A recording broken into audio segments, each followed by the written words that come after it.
Welcome to Toyota Time with Timmy the Toolman and Sean. We're on location here in San Francisco in Chris's garage, and today we're going to install some aftermarket upper control arms. We're installing some JBA Offroad upper control arms on his third generation Toyota 4Runner. This will also be compatible with first gen Tacomas. JBA also makes upper control arms for other makes and models, so check out their website to see if they make upper control arms for your vehicle. The reason we went with these JBA Offroad upper control arms is because they're painted red.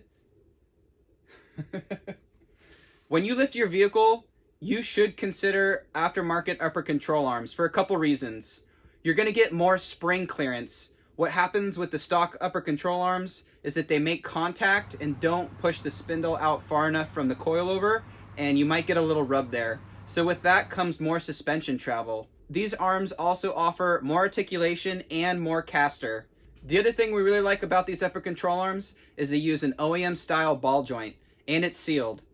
This is going to give you the ability to keep dirt and grime out of there, keep it lasting longer, and it also is serviceable. So it has a Zerk fitting on top so you can grease it, and in case it gets destroyed, you can also replace it. So that's a big plus.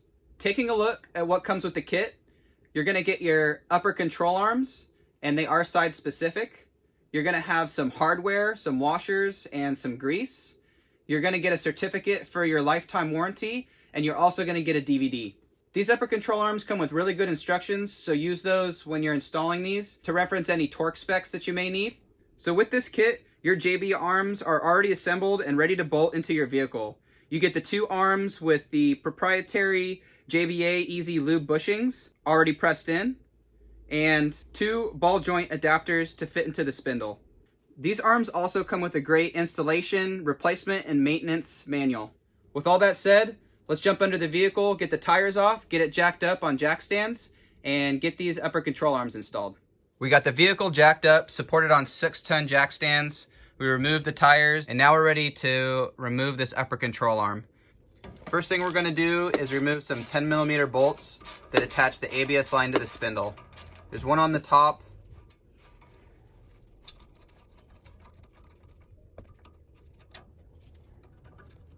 There's one in the middle.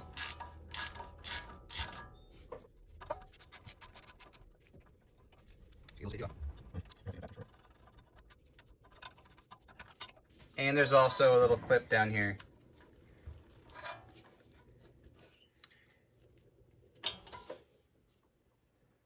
We're going to remove the cotter pin from the upper ball joint.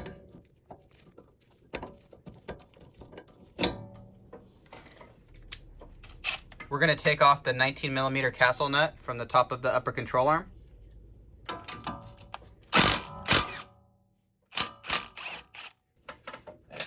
Now we're going to use a puller to disconnect the ball joint from the upper control arm.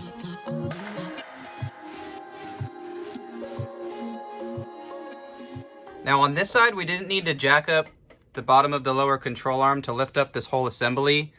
On the other side, we were hanging up on the coil spring with this puller. It looks like on this side, we didn't need to jack it up. On the other side, because the joint got a little bit bent out of shape, the arm was able to get closer to the coil, making it hard to get this puller in place. We're gonna wrap this puller with a towel and also secure it with some zip ties. So when the ball joint breaks free, this puller doesn't come shooting at us with extreme force. Safety first. This puller kit has mostly 16mm heads at the top, so we're going to start to crank down on this until it breaks free. This is the front end service kit that you've seen us use in a lot of videos. We're using this puller right here to break free the upper ball joint.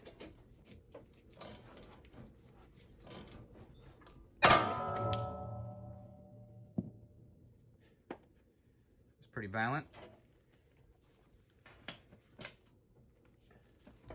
We're going to get some baling wire so we can tie this arm up so it doesn't droop all over the place on us. We got the spindles supported by this baling wire hooked up to the coil spring. Now we can loosen the long through bolt at the top of the upper control arm. We're on the back side here where the nut of the through bolt secures, and we're going to release this with a 19mm socket and a 1/2" ratchet.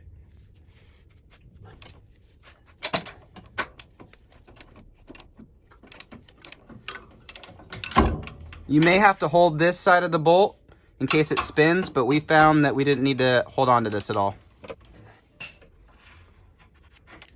So with these stock upper control arms, we have a washer on each side, and then the bolt goes from the front back, and then a nut's on the back side. So we remove the battery. We're gonna take out the 2 bolts that hold the airbag sensor in, and we're going to take out this clamp that secures the main battery wiring harness to the side fender here. That's gonna allow us room to sneak the bolt out. We're gonna push that through. I'm gonna be up top here, trying to help guide the bolt. Push this out of the way. As I'm pulling out the bolt, Chris is gonna be moving the washer closer to the upper control arm bushing so that we can get the bolt out.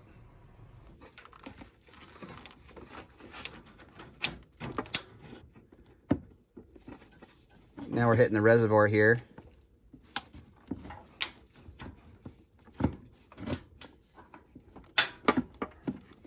Just wiggle it out.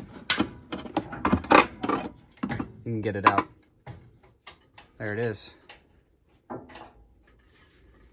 Next thing we have to do is take out this upper ball joint from the spindle. If you had the right set of adapters, you'd be able to press this out with your ball joint press. We'll link those adapters in the video description, but because we don't have those adapters, we're gonna remove the boot, cut the shaft off of the ball joint, and then we'll have what we need to use a socket to press this through.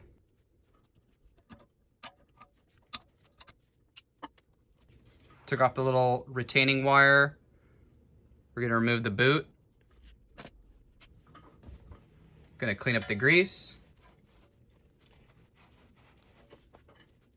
So to cut the shaft off this ball joint off, we're using a Milwaukee hacksaw with a Diablo thick metal blade. It's gonna make this job easy. And Chris is also gonna hold the shaft of the ball joint with some vice grips just to hold it in place while he's cutting.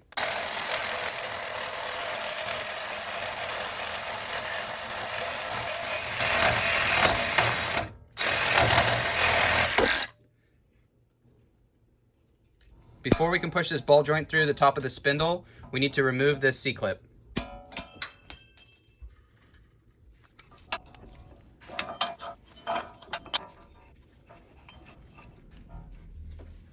So here's our setup. We have this ball joint adapter that came in the kit, and then also this cup that allows the ball joint to fall in.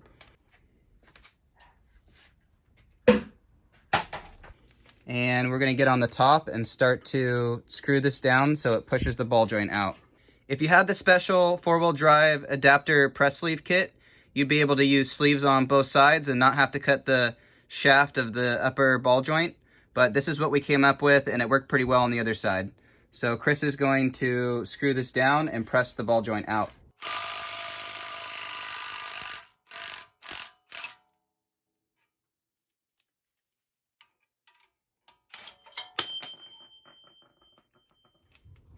We clean this up a little bit. Next, we need to press in the sleeve that allows the ball joint to fit through and secure at the bottom with a nut. So we're gonna grease this adapter with a little bit of super lube. It's a multi-purpose synthetic grease. This is just gonna allow the press work of this sleeve into this upper part of the spindle. This sleeve accepts the ball joint stud and secures at the bottom with a nut.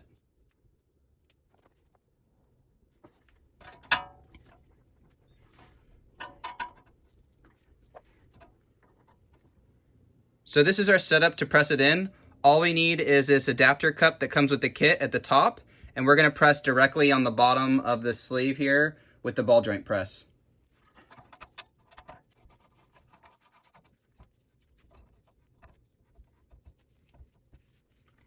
Chris is gonna get on the top with a 22mm, and he's gonna start to drive this thing in.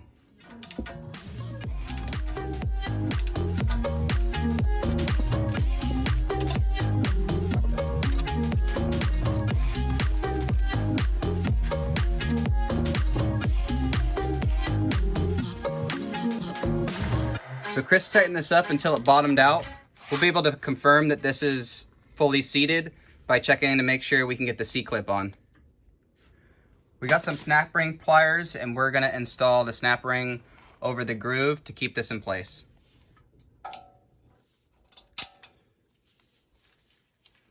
And there it is. Fits nice and snug. Make sure it's in that groove and you're good to go.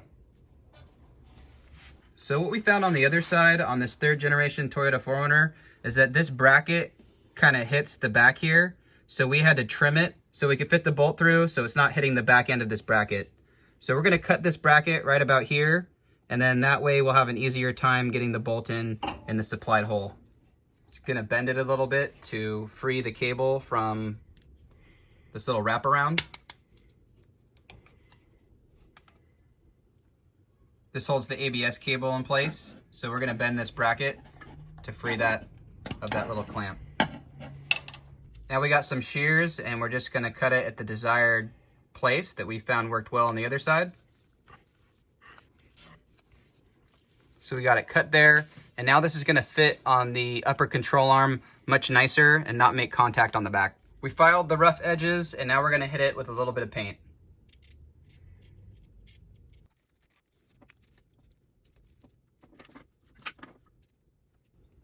So before we install these, we're gonna wipe a thin film of the supplied lithium moly grease on the faces, making sure to wipe it into these grooves.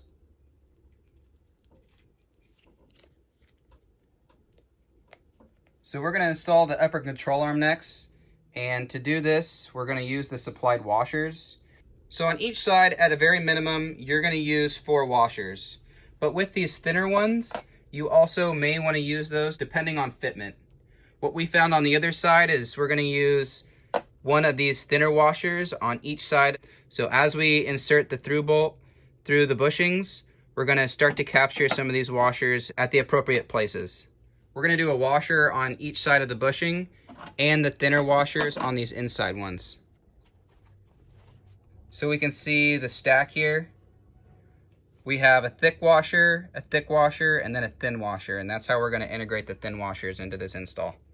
So Chris has these ready. I'm gonna get up from the top and start feeding him the through bolt.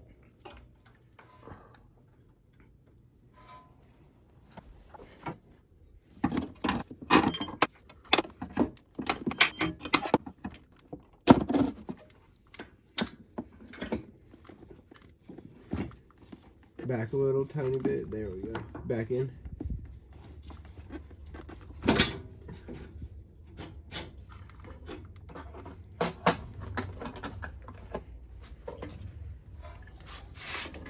Then on the other side, we're gonna get a thick and thin washer in between the control arm and the mount. We got the 2 washers in place. Now we can feed the rest of the bolt through.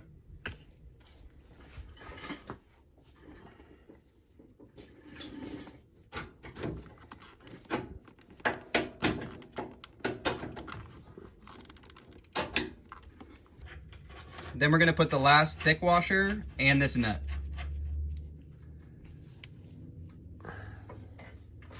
Next, we're gonna lift the spindle up into place, and we're gonna drop the ball joint into the adapter on the top of the spindle just to hold everything in place. We're gonna put the supplied nylon lock nut in the bottom here and screw it in by hand. Now what happens to you as you start to tighten this is it will spin the shaft of this ball joint, so you can get on the bottom here and hold it while you tighten this nut.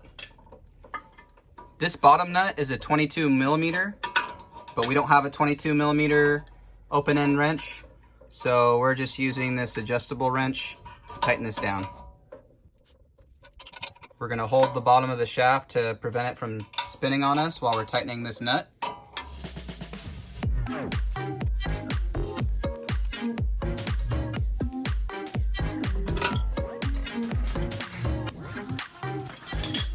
We're now going to torque the upper through bolt to 85 foot-pounds. Typically, when you're torquing suspension components like this, you'd want to drop it to the ground and then torque it. The instructions tell us to torque it before we put it to the ground. Because these type of bushings have a sleeve that go all the way through, the through bolt pivots on that sleeve, and it may not matter as much as the OEM style upper control arm bushings. So we're going to torque the top through bolt to 85 foot-pounds.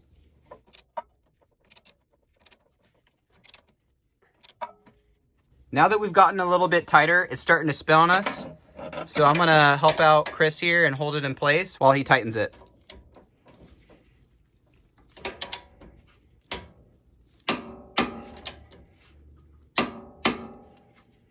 All right, 85 foot-pounds. We started to tighten this up until we felt some resistance, and now we got the torque wrench on the bottom. This bottom nut of the ball joint is 60 foot-pounds.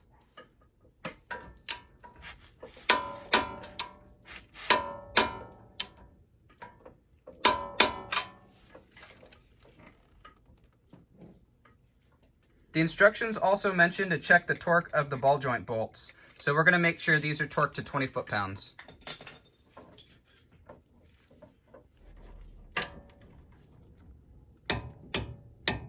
Alright, so we verified that these are all to 20 foot-pounds. Now that we verified that we torqued the necessary items to the specified torque spec, we're going to start to get this bracket back in place that holds the ABS line to the upper control arm. We have this little 10mm bolt that we're going to put back in. This upper control arm comes threaded, and this hole is usually covered with a blue piece of tape that you remove.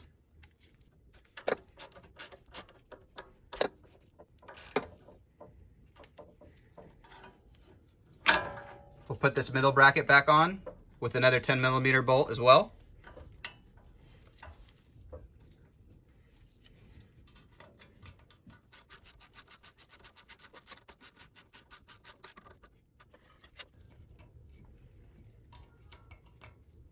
And lastly, we'll put this little plug back into place.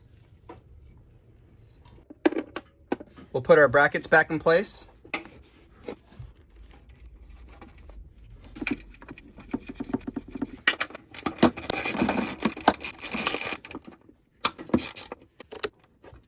The two bolts that hold the airbag sensor are slightly longer than the bolt that holds the bracket for this wiring harness to the battery.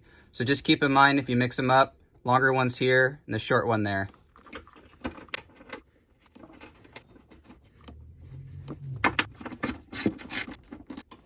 Now that the brackets are in place, we're going to install our battery again. We got everything installed, we're going to drop it to the ground, and then we're going to start to grease these Zerk fittings, one on the ball joint and one on each side of the arm. We're going to put the wheels back on, drop it to the ground, and torque the lugs to 85 foot-pounds.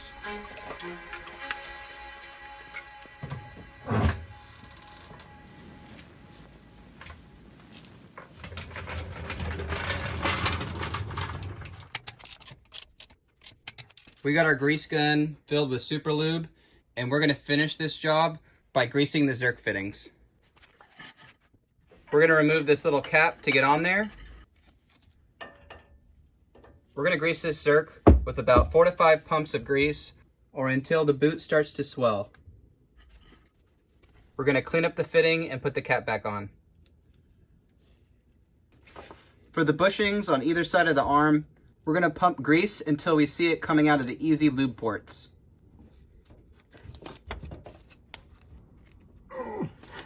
Can't get it off, huh? Dude. All right, we're all done with this job. We just installed some JBA Offroad upper control arms. This video will also apply for other aftermarket upper control arms and even OEM replacements, as the process is basically the same. Like we mentioned at the beginning of the video, the benefits of this is going to allow you more spring clearance so you don't rub the coil over. It's going to give you more suspension travel and articulation. It's going to give you more caster, and it maintains an OEM style upper ball joint that's quieter than a uniball. The nice thing about these arms is that the ball joints and the bushings are replaceable and serviceable. There's Zerk fittings on both of them that you can grease every 5,000 miles or every oil change. And if you notice one of them broken, torn, cracked, or unusually leaking grease, you can replace them on JBA's website at JBAOffroad.com. These upper control arms come highly recommended by the off-road community, so we can't wait to get out there and put them to the test. With all that said, thanks for watching, thanks for subscribing. If you have any questions or comments, do that below. We'll link all the parts, tools, and special service tools we use to get this job done. And we hope this helps you with your endeavor to install your upper control arms. Take care, bye-bye, and sick aftermarket upper control arms.